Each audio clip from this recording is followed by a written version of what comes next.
Você provavelmente conhece algum idoso que anda 1 a 2 quadras e tem que parar porque sente muitas dores nas pernas. Se você conhece alguém assim, fica nesse vídeo que hoje a gente vai falar sobre isso, estenose de canal lombar.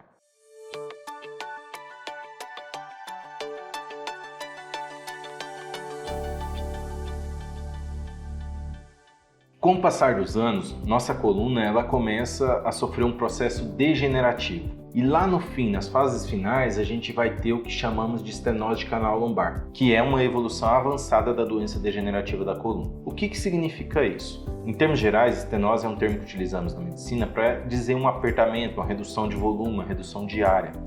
Então, quando há estenose, há um apertamento. A estenose do canal é um apertamento das raízes lombares no canal lombar. E a consequência disso é que o paciente começa a desenvolver sintomas para as duas pernas. E a queixa clássica do paciente com estenose de canal lombar é uma dor muito forte para as pernas quando ele começa a ficar na posição em pé ou andar um pouquinho. Isso nós temos um termo médico que chamamos de claudicação neurogênica, ou seja, é um sintoma em que começa-se a andar e aí com o passar de alguns minutos andando começa uma queimação muito forte para os membros inferiores e devido a isso o paciente tem que parar de andar e descansar. A estenose de canal lombar ela é multifatorial. Quando nós encontramos um paciente com estenose de canal lombar, nas suas fases mais avançadas, essa estenose é causada por aumento de várias estruturas. Temos aumento das estruturas de partes moles, no exemplo, o ligamento amarelo, que é um ligamento que fica dentro do canal. Há aumento das partes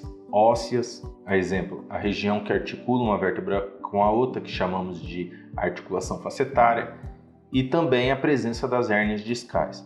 Ou seja, há uma compressão tanto da parte anterior para a posterior, que geralmente é a hérnia de disco, ou aumento do ligamento longitudinal posterior, que é um ligamento que também fica dentro do canal, ou uma compressão de posterior para anterior, que é esse ligamento amarelo que eu já descrevi e a região facetária. Essa estenose de canal lombar, ela só tende a piorar, é como se fosse um mecanismo de defesa do organismo. Com o passar do tempo, o idoso ele vai perdendo a capacidade de uma vértebra se manter acima da outra, ou seja, existe uma hipermobilidade.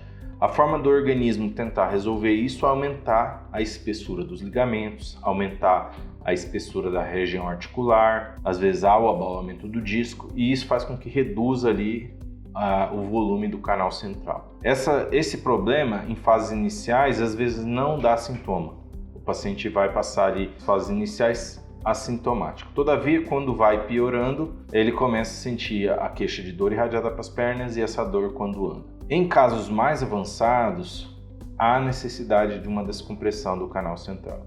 Então, estenose de canal lombar, em sua grande maioria das vezes, quando sintomática, é um tratamento cirúrgico. Hoje, temos diversas opções para fazer o mesmo tratamento. Qual que é o tratamento? Uma descompressão do canal. Em alguns casos, será necessário somente fazermos uma cirurgia endoscópica, que é uma cirurgia minimamente invasiva, na qual vamos lá, retiramos uma parte da lâmina, que é essa parte posterior da vértebra, e fazemos a retirada deste ligamento, chamado ligamento amarelo. Hérnias numa localização mais lateral também são possíveis de serem ressecadas com a cirurgia endoscópica da coluna. Outros casos, vai ser necessária uma cirurgia um pouco mais invasiva, a exemplo de uma artrodese posterior, uma artrodese anterior, laminectomia. Todavia, a gente leva muito em consideração o paciente para a indicação cirúrgica, uma vez que a estenose do canal lombar é uma doença comum do paciente na terceira idade. Então, temos que levar em consideração a saúde do paciente, as condições clínicas para que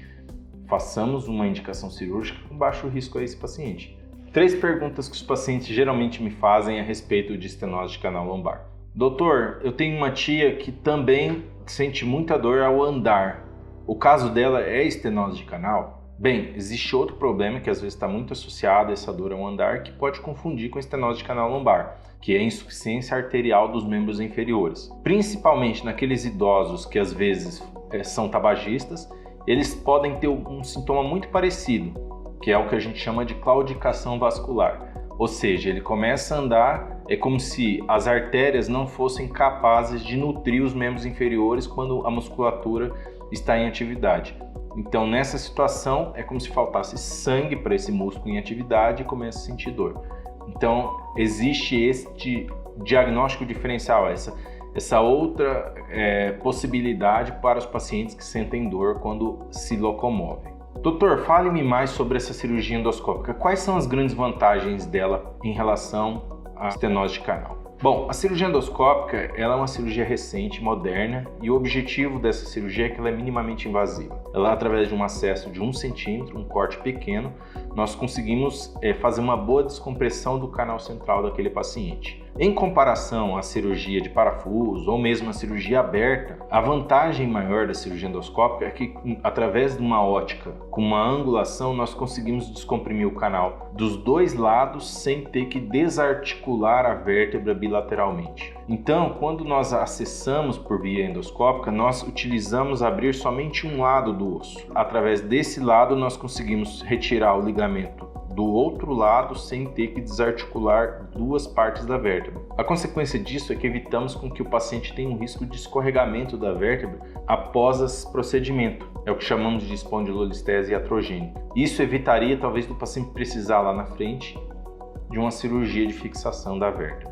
Doutor, meu pai ou minha mãe tem 80 anos de idade. Ela consegue ser submetida a essa cirurgia? Não é muito arriscado? Cada caso é individualizado. Então, é necessário avaliar comorbidades clínicas, uso de medicações.